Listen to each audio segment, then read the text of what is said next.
बिस्मिल्लाहिर्रहमानिर्रहीम, अस्सलाम वालेकुम। आप देख रहे हैं programme news night with Aneeqa Nisar. नाजरीन, आज की 3 टॉप स्टोरीज इंतहाई अहम पाकिस्तान के सियासत के हवाले से। और पाकिस्तान की सियासत आजकल कानून से नत्थी हुई है, उसी के साथ साथ तमाम मामला चल रहे हैं। लगता है सियासी अखाड़ा असल में अदालतें ही बनी हुई हैं। सबसे पहले हम बात करेंगे तोशा खाना केस की, जो कि इस टाइम पर चेयरमैन पाकिस्तान तहरीक इंसाफ पर सर पर काले बादलों की तरह मंडला रहा है। और इस टाइम पर उनके अपने बयानात जो सोशल मीडिया पे वो दे रहे हैं और बैरून मुल्क जितने भी मीडिया आउटलेट्स हैं उनसे बात करते हुए दे रहे हैं, ऐसा लगता है कि उनके आसाब पर ये केस ज़रूर सवार है। मामलात किस संजीदगी की तरफ जा रहे हैं, इस हवाले से बात करेंगे। सेकंड टॉपिक पे हम जाएंगे, एक और केस जो कि आज सुप्रीम कोर्ट में चलता रहा, आला अदालत के सामने चलता रहा। फौजी अदालतों के अंदर सिविलियंस का ट्रायल होना चाहिए या नहीं होना चाहिए, इसके ऊपर बड़े इंटरेस्टिंग रिमार्क्स भी सामने आए। आगे प्रोग्राम में आपसे डिस्कस करूंगी। Last but not the least, 5 अगस्त आने वाला है।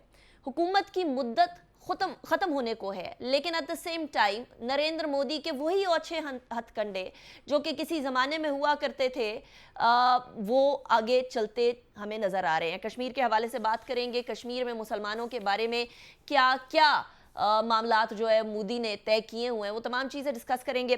सबसे पहले मैं अपने मेहमानों का तारुफ करवा दूं, उसके बाद सबसे पहले टॉपिक की तरफ आपको लेकर चलूंगी।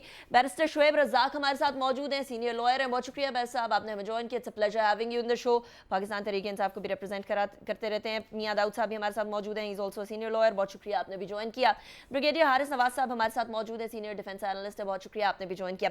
सबसे पहले जरा बात करते हैं तोशा खाना केस की। तोशा खाना केस वही केस है जो इस टाइम पर इमरान खान साहब के हर बयान के अंदर कहीं ना कहीं दिखाई देता है। इमरान खान जिस टाइम से 9 मई का वाकया हुआ, उस टाइम से उनके आसाब के ऊपर ये बात जरूर सवार है कि शायद उनके साथ कोई पॉलिटिकल विक्टिमाइजेशन की जा रही है। लेकिन पॉलिटिकल विक्टिमाइजेशन तब होती है जब तमाम के तमाम केसेस सिर्फ और सिर्फ सियासी बुनियादों के ऊपर बनाए जाए। 9 मई के वाकयात के बाद और तोशा खाना के कुछ मामलात के साथ साथ तौहीन एसीपी के अंदर केसेस तेज जरूर हुए होंगे, लेकिन क्या इसको पॉलिटिकल विक्टिमाइजेशन कहा भी जा सकता है? ये एक सवाल ऐसा है जो कि ऑब्वियसली इस टाइम पर शहर इख्तिदार के अंदर हर किसी की ज़बां पर मौजूद है। But at the same time कानूनी पैराए के हवाले से तोशा खाना इस टाइम चेयरमैन पीटीआई के लिए कितना ज़्यादा मुश्किल साबित हो सकेगा? Barrister Shoaib Razzaq, coming to you first. ये केस और इस केस के रेपरकशंस ऑफ कोर्स बहुत आगे जा सकते हैं, और इस टाइम पर हमें जो नज़र आ रहा है, at least what I can see, what I can analyse and what I hear from my own sources is कि चेयरमैन पीटीआई को इस बारे में, इस पूरी प्रोग्रेस के बारे में बहुत ज़्यादा खुश नहीं है। क्या होता है वो देख रहे हैं? अगर हम सिर्फ लीगैलिटीज़ को देखें तो फिर देखिए निका, पाकिस्तान जुडिशल सिस्टम की हिस्ट्री इतनी ताबनाक नहीं है, और आज से नहीं है, 75 साल से ताबनाक नहीं है। इस मुल्क में अदालतों में इंटरफेयर किया गया। इस मुल्क में अदालतों को एज ए स्ट्रॉन्ग इंस्टीट्यूशन नहीं बनने दिया गया, और वो चीज़ जो है वो अभी तक ख़त्म नहीं हुई। अदालतों के अंदर भी ऐसे सिस्टम चल रहे हैं कि मैं being a lawyer for the last 27 years, हमें कोई खुशी नहीं हो रही जो अदालतों का हाल है। मैं वो वकील हूँ अनीका जिसने इस क्वार्टर में 18,72,000 टैक्स दिया है, और जो ये सोच रहा है कि इस मुल्क में अदालतों का कोई हाल नहीं है और मेरी जो रोज़ी है वो जेन्युइन नहीं रही क्योंकि मुझे रिलीफ नहीं मिल रहा। कमिंग बैक टू तोशा खाना में अदालत कुछ ज़्यादा उजलत का शिकार है, बहुत ज़्यादा तेज़ी दिखाई जा रही है सिस्टम में। अगर देखें, आपके पास एक एविडेंस आ गई है और एक विटनेस आ गया है, तो विटनेस का रेलेवेंट होना बड़ा ज़रूरी है। अब एक विटनेस था जिसमें वो अकाउंटेंट है, अकाउंटेंट एक रेलेवेंट विटनेस है। एक बंदा अपने टैक्स गोशवारे जमा करा रहा है थ्रू टैक्स कंसल्टेंट, जो कि एक प्रोफेशनली क्वालिफाइड कंसल्टेंट है। अगर वो अदालत में आके एक बयान देता है तो उसके रेपरकशंस उस पर भी होते हैं। आप उसको इस इशू में ये कह दें कि वो रेलेवेंट विटनेस नहीं है, ये बड़ी मज़ाक़ खेज़ बात है। दूसरी बात ये है, मुझे ये निका लग रहा है सैडली कि वो सिस्टम ये दोबारा ही चलेगा जिस तरह नवाज शरीफ साहब के साथ हुआ कि उनको लेकिन भी लेकिन आई एम आपने सॉरी conviction देनी है। बैरिस्टर शोएब, लेकिन उस टाइम पर बड़े शादियाने बजा रहे थे चेयरमैन पीटीआई, जिस टाइम पर 2017 वाले मामलात हो रहे थे पनामा के अंदर, सबसे ज्यादा शादियाने तो पीटीआई के चेयरमैन ने बजाए थे। अच्छा, लेकिन मुझे एक बात बता दीजिएगा, इस टाइम पर आप देखें ना, इस टाइम पर जो इस्लामाबाद हाई कोर्ट के अंदर मामले को लेकर गए, कल जो additional district and session courts का ऑर्डर था, वो जो एविडेंस एंड विटनेसेस को सामने लेकर आने वाला था, आपको इसके अंदर इस्लामाबाद हाई कोर्ट से कोई लगता है कि पाकिस्तान तहरीक इंसाफ के चेयरमैन को कोई रिलीफ मिल सकेगा या नहीं? वहां भी नहीं। मैंने देखे पहले बात बता दी कि जो टैक्स कंसल्टेंट है, he is a relevant witness. If I have submitted before the court कि ये 4 बंदे मेरे विटनेस होंगे और ये रेलेवेंट विटनेस हैं, I believe they are relevant witness, उनकी इस दरख्वास्त को डिसमिस कर दिया गया है। इस्लामाबाद हाई कोर्ट मेरे ख्याल में इस चीज़ को बड़ी तंगोदई से देखेगी और डीप एनालिसिस के बाद ये देखेगी कि वो विटनेस रेलेवेंट है। और दूसरा एक और बात है ननीका, आपने मुल्जिम को चांस देना है, आपने उसको पूरा मौका देना है, कानून और आइन उसकी पूरी इजाजत देता है, आपने इंसाफ के लिए उसको पूरा जोर लगाने की इजाजत आपने देनी है। और ये तो कानून और आइन में लिखा हुआ है कि आप उसको पूरा मौका देंगे। अगर वो एक चीज पे बिलीव करता है कि ये मेरा रेलेवेंट विटनेस है, आप उसकी टेस्टिमनी लेने के बाद कह दें कि जी इसकी जो टेस्टिमनी है वो रेलेवेंट नहीं है, लेकिन आप उसको बगैर किसी टेस्टिमनी के बाहर फेंक रहे हैं और उसको मौका नहीं दे रहे, तो मेरे ख्याल में ये 10A की वायलेशन है, कानून शहादत की वायलेशन है। और मेरे ख्याल में जो इस्लामाबाद हाई कोर्ट है, चीफ जस्टिस साहब इसका इदराक करेंगे और इस चीज को समझेंगे। मैं आपको आखिरी बात मैं बैरिस्टर साहब आपकी तरफ आती हूँ, मैं आपकी तरफ आती हूँ, अगर आप क्विकली फिनिश कर दें तो I will move on then, please quickly finish. जी, मेरा कहने का मकसद यह है कि अदालतों को इस चीज का इदराक होना चाहिए कि वो ना तो पेंशन के लिए जज बैठा हुआ है, ना प्रोटोकॉल के लिए बैठा हुआ है, उसने सिर्फ इंसाफ करना है। और वो इंसाफ उसी सूरत में कर सकता है कि जब वो मुल्जिम को पूरा मौका देगा, उसके बाद आपके पास, आपने देखे ना, आपने जवाब में लिखना है, point. I'm sorry I'm cutting you short, but I have to move on as well, वक्त कम है। लेकिन यहाँ मियां ताल साहब, मसला ये आता है कि justice hurried is justice buried, but justice delayed is also obviously justice denied. तो डिले भी नहीं कर सकते और हरी भी नहीं कर सकते हैं, एक राइट बैलेंस स्ट्राइक करना बड़ा ज़रूरी है। यहाँ बैरिस्टर शोएब फरमा रहे हैं कि बहुत ज़रूरी है कि आप मुल्जिम को सुने, लेकिन यहाँ ये भी तो ज़रूरी है कि मुल्जिम पेश हो, हर बार पेश हो, और हर बार अपने तमाम के तमाम जो रिक्वायरमेंट्स ऑफ दी अदालत हैं वो भी पूरी करें। लेकिन पिछले कुछ अरसे से तो सही, लेकिन उससे पहले नहीं था ये मामला और केस को नहीं चलने दिया जा रहा था और केस स्लो पेस पे चल रहा था। अब फास्ट पेस पे चलना स्टार्ट हुआ है तो ऑब्वियसली वो भी गलत लग रहा है। सो कैसे वो राइट बैलेंस स्ट्राइक करने की ज़रूरत है, या आपकी नज़र में अदालत ठीक चल रही है? मेरी नजर में तो अदालत बिल्कुल ठीक चल रही है। हम चूंकि ट्रायल का काम करते हैं, ज्यादातर एक्सपर्टीज उसमें है। मेरे ख्याल में ऐसी कोई भी नाइंसाफी जो है वो इमरान खान साहब के साथ हो नहीं रही। खान साहब का प्रॉब्लम सिर्फ ये है, खान साहब समेत पूरी तहरीक इंसाफ का, कि ये लोग डिले करने पर, झूठ बोलने पर, प्रोपेगेंडा करने के ऊपर बिलीव करते हैं और चीजों को खराब करने के ऊपर बिलीव करते हैं। ये फेस नहीं करते, जिसका फिर इनको खमियाजा जो है वो भुगतना पड़ता है। अब अदालत की जो फाइल है वो मुल्जिम का कंडक्ट बताती है कि मुल्जिम जो है वो मुसलसल इस केस में डिले कर रहा था, और कभी हाजिरी माफी की दरख्वास्तें दे देना, कभी वुकला की तरफ से जाके जज को गाली गलोच करना। और सिर्फ इस केस के अंदर ही नहीं, सुप्रीम कोर्ट के 3 रुकनी बेंच ने भी शहबाज शरीफ के खिलाफ हरजाना केस में ये बात तय कर दी और बड़ा वाज़ह तौर के ऊपर ये असूल कर दिया कि जो फेयर ट्रायल का हक मांगना उस मुल्जिम का हक है जो किसी भी कानून को या अदालती प्रोसेस को या जुडिशियल सिस्टम को अब्यूज ऑफ प्रोसेस ना कर रहा हो। लेकिन इमरान खान साहब जैसा मुल्जिम जो बिल्कुल सामने नजर आ रहा है कि वो जान छुड़ाना चाह रहे हैं, उन्होंने तो जज के ऊपर झूठी फेसबुक की पोस्टें लगाकर इल्जाम आयद कर दिए। सो ये उसका कंडक्ट नजर आ रहा है कि वो जो है इस केस को ताखीर जो है वो उसमें पैदा करना चाह रहे हैं। और जहां तक मेरे भाई फरमा रहे थे कि उसको अपना डिफेंस, अपनी टेस्टिमनी जो है वो पेश करने का हक है, उसका मौका है, तो मैं बड़े अदब से गुजारिश करूंगा कि मुझे क्रिमिनल प्रोसीजर कोड की इंटरप्रिटेशन में कोई एक ऐसा फैसला बता दे जिसमें यह बात लिखी हो कि ट्रायल कोर्ट का जज जो है वो टेस्टमनी रिकॉर्ड करने के बाद उसको डिसमिस करेगा। ये ट्रायल कोर्ट के जज का इख्तियार है कि अगर रेलेवेंट इररेलेवेंट टेस्टमनी है या चाहे रेलेवेंट भी है तो वो 342 की स्टेटमेंट के बाद उसको डिस्कार्ड कर सकता है, कह सकता है कि मैंने नहीं करना। और रह गई बात कि वो एफबीआर का अपने टैक्स कंसल्टेंट जो है वो पेश करना चाहते हैं, तो ये टैक्स कंसल्टेंट का फोरम नहीं है, ये कार्रवाई टैक्स कंसल्टेंट से रिलेटेड नहीं है।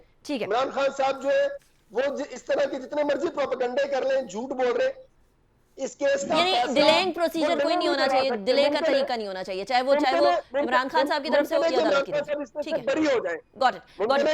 इसमें से अच्छा, सजा हो जाए, पॉसिबिलिटी है बरी होने की? मियां दाऊद साहब, है पॉसिबिलिटी बरी होने की? का इख्तियार है जी, ये ट्रायल कोर्ट का इख्तियार है, हो सकता है हो सकता है we can not predict it. ठीक है, अच्छा ब्रिगेडियर हारिस नवाज साहब, मसला ये है कि इस टाइम पर एक फैसला आने से पहले एक सर्टन फ़ज़ा कायम की जा रही है कि जैसे पाकिस्तान के अंदर बिल्कुल ही सारे हुकूक सल्ब हो चुके हैं और कोई बात कर नहीं सकता, और बात करने के साथ साथ उनके साथ बहुत ज़्यादा नाइंसाफ़ी हो रही है। अब सवाल ये पैदा होता है कि जिस टाइम पर अपनी पाकिस्तान तहरीक इंसाफ की हुकूमत थी तो उस टाइम पर मीडिया के लिए पाकिस्तान मीडिया डेवलपमेंट अथॉरिटी के चक्कर में बहुत सारी कदगने लगाने की कोशिश की गई, वो तो उसको पुश बैक मिला तो फिर मामला उसके ऊपर ठंडा हुआ। इसके साथ साथ कितने जर्नलिस्ट को उठाया गया, कितने ही और सियासी अपने मुखालिफिन से बदला लिया गया। और मैं ये नहीं कह रही कि अभी सिचुएशंस आइडियल हैं, सिचुएशन अभी भी आइडियल नहीं है, अभी भी बहुत सारी जगहों पर जबाबंदी है, लेकिन प्रॉब्लम इस कि ये तो शुरुआत तो पीटीआई के ज़माने से हुई ना, जब मुशर्रफ साहब का ज़माना ख़त्म हुआ तब ये मामला बंद हो गए थे, फिर पीटीआई ने आके वही वाले मामला स्टार्ट कर दिए। तो अब किस बात का शिकवा कर रहे हैं इमरान खान साहब? देखें अनिका, बात यह है कि जो हुकूमत होती है वो दे डोंट रियलाइज कि tomorrow they have to face the music again, that is the issue. आप जब आप होते हैं तो आप चाहते हैं फुल अथॉरिटी यूज़ करते हैं, कैमरा में भी और मीडिया के ऊपर हर लिहाज से कदम लगा देते हैं, रूल्स नए बना देते हैं और अरेस्ट करना शुरू कर देते हैं। But when then same thing applied on you, then we don't feel comfortable and we are uncomfortable. हम कहते हैं बड़ा जुल्म हो रहा है हमारे पर। तो एक तो ये चीज़ों को हमें एक बैलेंस चलना चाहिए, कानून को ऐसे चलाएं कि वो सबके लिए बराबर हो, और एक फ्रीडम ऑफ स्पीच होती है वो ज़रूर चलने देनी चाहिए, वो तो ठीक है। एज पर दिस केस में देखें, बात यह है कि इसमें कानून के तकाजे डेफिनेटली पूरे होने चाहिए, इंसाफ के तकाजे पूरे होने चाहिए, और प्रोसिक्यूशन एक्शनेबल एविडेंस ज़रूर सामने आनी चाहिए। और उसके बाद अगर कोई एक्यूज कहता है वो जितने अपने डिफेंस में लाना चाहते हैं वो ले, आई थिंक सारे तो वो ले आए हैं, सब कुछ हो चुका है। बट आई थिंक ये केस अब फाइनली अंजाम तक मुझे लगता है कि पहुंच चुका हुआ है। अंजाम क्या होगा ब्रिगेड साहब आपकी नज़र में? अंजाम मतलब है, जो मुझे बातों से लग रहा है, जो एविडेंस नजर आ रही है, वो तो लग रहा है कि I think he is in trouble. Okay, और हो सकता है इसमें इनको सजा होगी, ज़ाहिर सजा होगी, ऑटोमेटिकली ही will disqualified, right. Then but he has all the forums to go to, इसे हाई कोर्ट में भी जा सकते हैं, सुप्रीम कोर्ट में भी जा सकते हैं, उनके वजूर फॉरम और रेमेडी अवेलेबल है, which he must use it.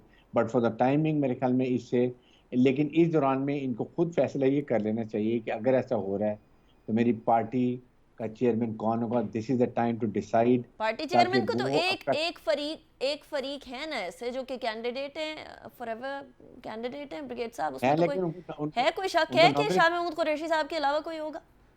नहीं, यही उनको लेकिन खुद अनाउंस कर देना चाहिए कि जी अब ये होगा, और उसके बाद ताकि वो अपनी अनाउंस कर देना। लेकिन ब्रिगेड साहब, अनाउंस कर देना हार का ऐलान नहीं होगा। तबले जंग तो बच चुका है, लेकिन वो तो हार का ऐलान हो जाएगा ना, वो तो इसको जंग की तरह ले रहे हैं। नहीं, मेरे ख्याल में ये तो जब काफी इतने ज्यादा केसेस बने हो तो दैट्स द टाइम कि अगर इन केस कहीं मेरे साथ मुझे सजा मिलती है, ठीक, I am disqualified, then 1 2 3 tier of commands होंगी जो इसको टेक ओवर करेंगे, पार्टी रन करेंगे। Fair enough. चले, मुझे ब्रेक की तरफ जाना है, ब्रेक के बाद वापस आएंगे, उसके बाद हम बात करेंगे कि सिविलियंस का मिलिट्री कोर्ट में ट्रायल हो सकता है या नहीं हो सकता। चीफ जस्टिस के बहुत इंटरेस्टिंग रिमार्क्स हैं, 9 मई के बाद बहुत सारी चीजें तब्दील हो गई हैं, इस तरह की हरकत दोबारा नहीं की जाने जा सकती। एक ब्रेक के बाद बात करेंगे, आफ्टर ब्रेक।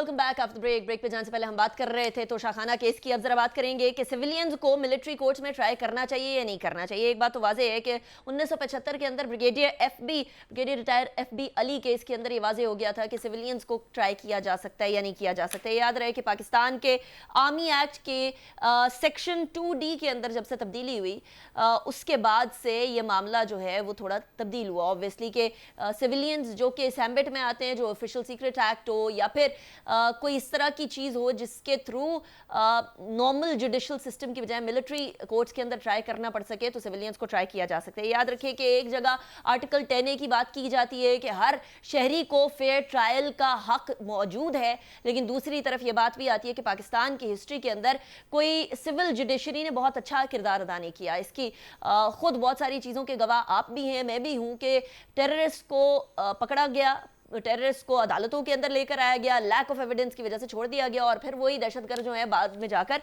पाकिस्तान के अंदर मुख्तलिफ जगह पर दहशतगर्दी करते रहे। ये मामलात हुए, और अनफॉर्चुनेट बात यह है कि पाकिस्तान की जुडिशरी का इंटरनेशनल सतह के ऊपर रैंकिंग भी कोई बहुत अच्छी नहीं है कि ये कहा जाए कि अगर मिलिट्री कोर्ट्स के अंदर ट्राई ना हुआ तो मामलात सही जाएंगे। आज फौजी अदालतों के अंदर जो सिविलियंस का ट्रायल का केस है उसके अंदर चीफ जस्टिस साहब ने कुछ मामलात कहे, कुछ रिमार्क्स दिए। कहते हैं 9 मई को बहुत संगीन वाकयात हुए, फौज की तारीफ करनी चाहिए कि उन्होंने शहरियों पर गोलियां नहीं चलाई हैं। पाक फौज अवाम और मुल्क के दिफा के लिए पाक फौज ने गोली ना चलाकर दुरुस्त इक़दाम किया है। चीफ जस्टिस ने फिर साथ आगे कहा कि जी हम आइन और अवाम का दिफा करेंगे, फौज को किसी भी गैर आइनी इक़दाम से रोकेंगे, आर्म्ड फोर्सेस को गैर कानूनी काम करने की इजाज़त नहीं देंगे।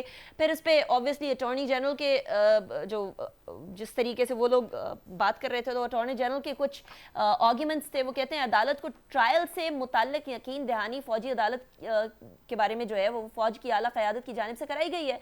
अदालत को जो यकीन दहानी कराई गई है वो पूरी की जाएगी। आइन और कानून के पसे पुश डालकर कोई भी काम नहीं किया जाएगा, उसकी कोशिश भी नहीं की जाएगी। सो ये सिचुएशन हमारे सामने है। सबसे पहले तो बैरिस्टर शोएब, ये बात तो तय है कि 9 मई को जो हुआ वो मिलिट्री इंस्टॉलेशंस के ऊपर अटैक होना, वो इस बात के एम्बिट में तो ज़रूर आ गया कि पाकिस्तान की अफवाज के ऊपर और पाकिस्तान के स्टेट के साथ डायरेक्ट टकराव था।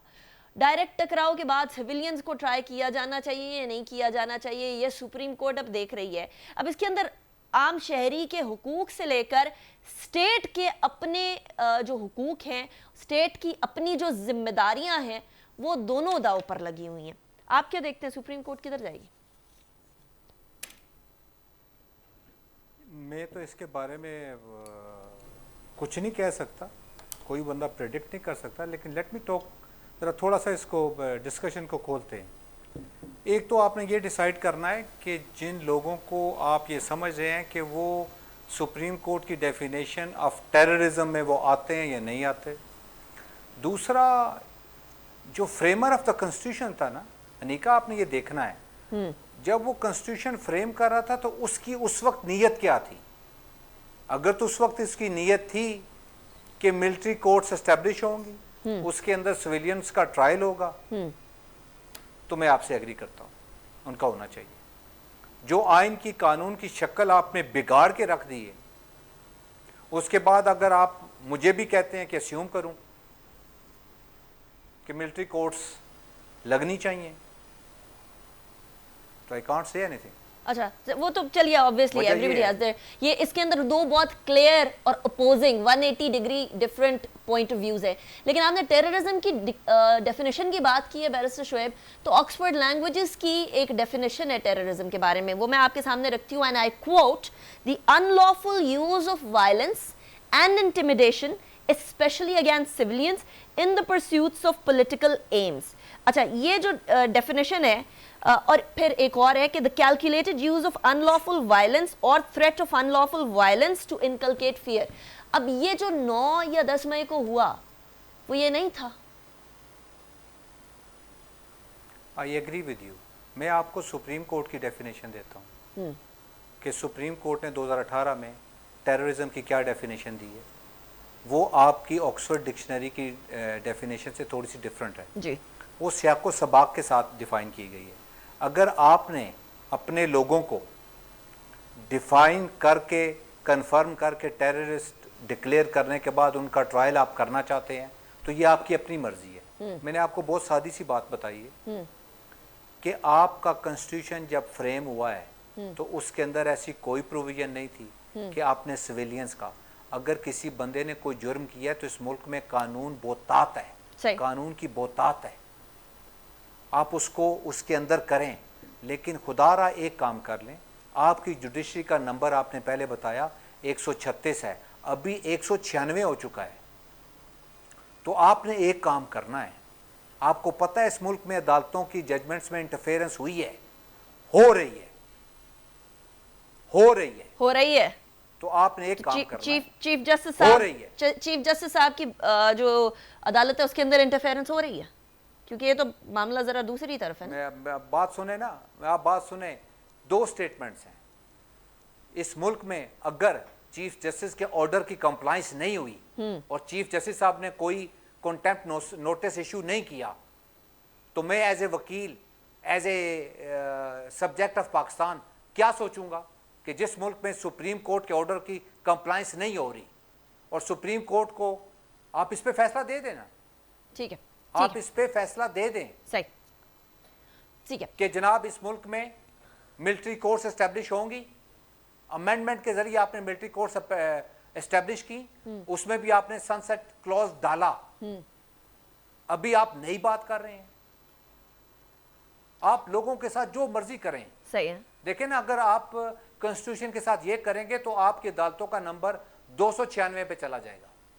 आपकी अपनी चॉइस है, जो मर्जी करें, हु कैन स्टॉप। ठीक है। अच्छा मियां दाऊद साहब, हमारी अदालतों के साथ कोई जुल्म हुआ हो, ज्यादती हुई हो तो बात अलग है, कोई मुलव्विस हो के काम हो रहा हो तो बात अलग है, और अगर मुलव्विस हो के काम हो रहा हो तो किसी एक फरीक के ऊपर तो जिम्मेदारी डाली नहीं जा सकती। मैं आपके सामने एक और डेफिनेशन रखूंगी मियां दाऊद साहब। Section 6 anti terrorist act defines the terrorist act as spreading terror among people, alienating people or adversely affecting the harmony between different groups of people।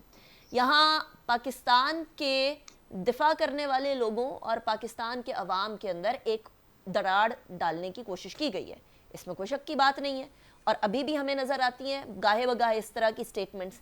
ये टेररिस्ट एक्ट अगर भी है, तब भी सिविलियंस को मिलिट्री कोर्ट्स में ट्राई करना अब के कानून के मुताबिक, स्पेशली वो सनसेट क्लॉज की जिसकी बात कर रहे हैं बैरिस्टर शोएब, उसके बाद क्या सही होगा?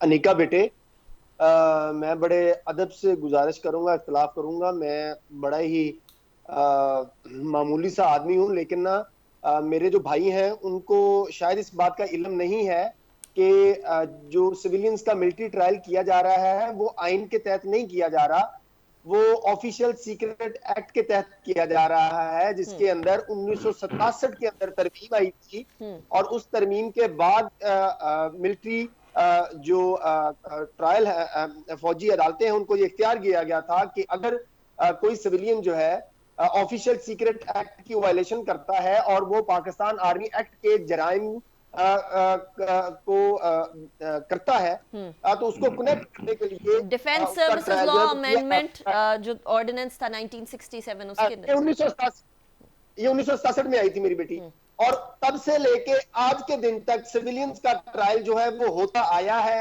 हर वो सिविलियन जिसने फौज के ऊपर हमला किया है उसका मिलिट्री कोर्ट के अंदर ट्रायल होगा। ये नहीं हो सकता कि आज वो जज साहबान जिनकी सारी शोहरत तहरीक इंसाफ की तरफ झुकाव वाली है, उनको अचानक जो है आर्टिकल 10 याद आ गया। अगर आज आप सिविलियंस का मिलिट्री कोर्ट के अंदर ट्रायल रोक देंगे तो माजी में जिन सिविलियंस का ट्रायल किया गया है वो सारे के सारे इन जज साहबान को कातिल समझेंगे। उनका क्या कसूर था? फिर यही जज साहबान जब 25 सिविलियंस को इमरान खान के दौर में ट्रायल किया गया तो ये गुंगे बहरे बनकर क्यों बैठे रहे? तब इन जज साहबान को आर्टिकल 10 याद क्यों नहीं आया? तब इन जज साहबान को आइन क्यों याद नहीं आया? ये जो मौजूदा बेंच है, ना तो इसके फैसले की कोई हैसियत है ना होगी। क्यों? एडवोकेट मियां, I am sorry, I am cutting you short. वो जब तक सिटिंग जजेस हैं तो आपके नाम मानने से उनके फैसलों की वक़्त तो कम नहीं हो जाएगी ना? वक़्त कम हो जाएगी ना। पहले इलेक्शन कमीशन पंजाब इलेक्शन के केस में चीफ जस्टिस ने एक गैर कानूनी हुक्म जारी किया, उसके ऊपर अमल दरामद नहीं हुआ, नहीं करना चाहिए था। ऐसा कोई भी हुक्म जो आइन से कानून से मुतसादम हो उसके ऊपर अमल नहीं करना चाहिए, चाहे वो किसी का भी हुक्म है। ठीक है। इसी तरह अब अगर मौजूदा बेंच जो है वो मिलिट्री ट्रायल और सिविलियंस के फौजी ट्रायल से मुतल्लक कोई भी हुक्म जारी करता है, मैं बतौर कानून समझता हूं कि प्रैक्टिस एंड प्रोसीजर एक्ट आने के बाद किसी भी तरह के बेंच के फैसले की कोई कानूनी हैसियत नहीं है, और इसके ऊपर तो मिस्टर जस्टिस काजी फारूक भी अपना नोट दे चुके हैं। Got your point. Brigadier Haris Nawaz साहब, quick comment on this before I go towards the break. देखें अनिका, बात यह है कि आप ये बताएं कि अगर उस दिन खुदा न खास्ता आर्मी ओवर रिएक्ट करती, ट्रुप से ओवर रिएक्ट कर लेते और जिस तरीका पेशावर सलाहियतों से उन्होंने रिस्ट्रेन किया, अगर कहीं खुदा न खास्ता क्लैश हो जाता तो what would have been the situation. इतनी ग्रेविटी होती, इतना सीरियस होता, इतना सीरियस नेशनल सिक्योरिटी थ्रेट होता कि इसमें हो सकता है और लोग भी इन्वॉल्व हो जाते। दैट इज व्हाई वी से कि it is very very serious thing. ठीक है, इसको डिटरेंस के तौर पे इस्तेमाल करना चाहिए, बट इंसाफ के तकाजे पूरे होने चाहिए। ब्रिगेड साहब, मुझे ब्रेक की तरफ जाने दें, उसके बाद फिर मैं वापस आती हूँ। हमारे साथ बैरिस्टर शोएब रज़ाक और एडवोकेट मियां दाऊद थे। आप दोनों का बहुत शुक्रिया। ब्रिगेडियर हारिस नवाज हमारे साथ होंगे, हम कश्मीर के हवाले से बात करेंगे आफ्टर ब्रेक।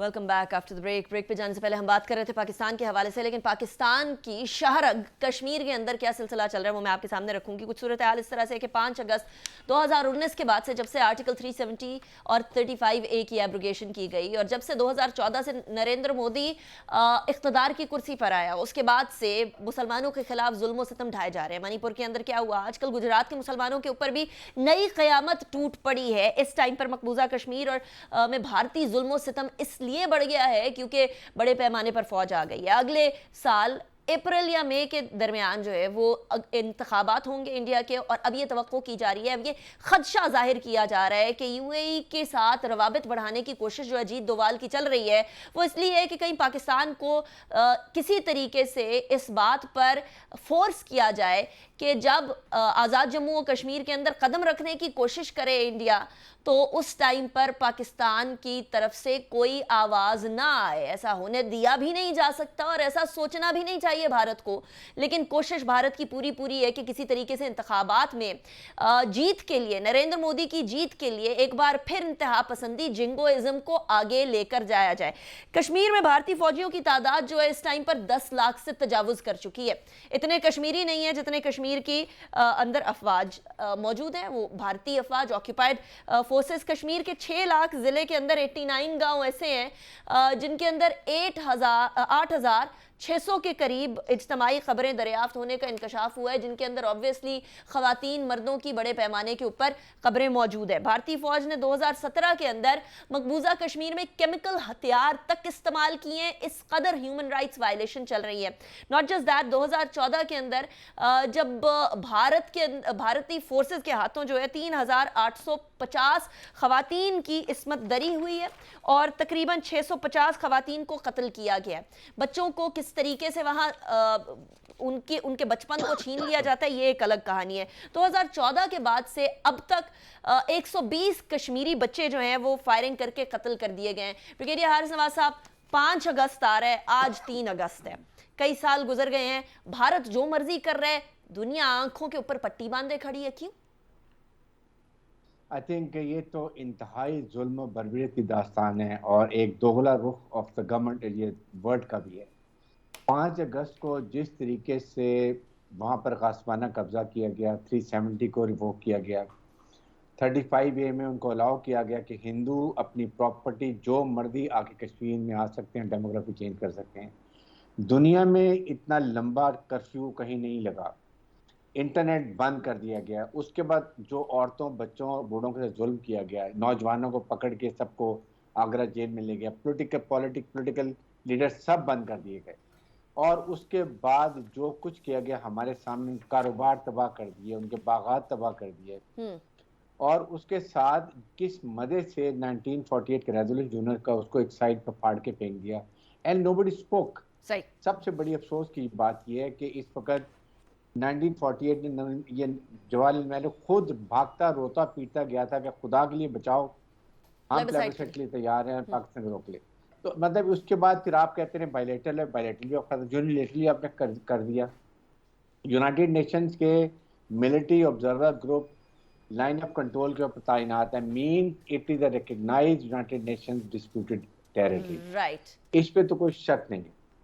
ठीक हो गया। ब्रिगेड साहब thank you very much. Brigadier Haris Nawaz साहब हमारे साथ मौजूद थे। इस टाइम पर डेमोग्राफिक चेंजेस करने की कोशिश की जा रही है, कश्मीरियों के मुसलमानों की तादाद कम करने के लिए पंडितों को उधर की जो है वो रेजिडेंस दी जा रही है। This is a very alarming situation for Kashmiris at this point in time. We must raise our voice. Aneeqa Nisar को इजाजत दीजिएगा, अपना बहुत ख्याल रखें। अल्लाह हाफिज़ नासिर।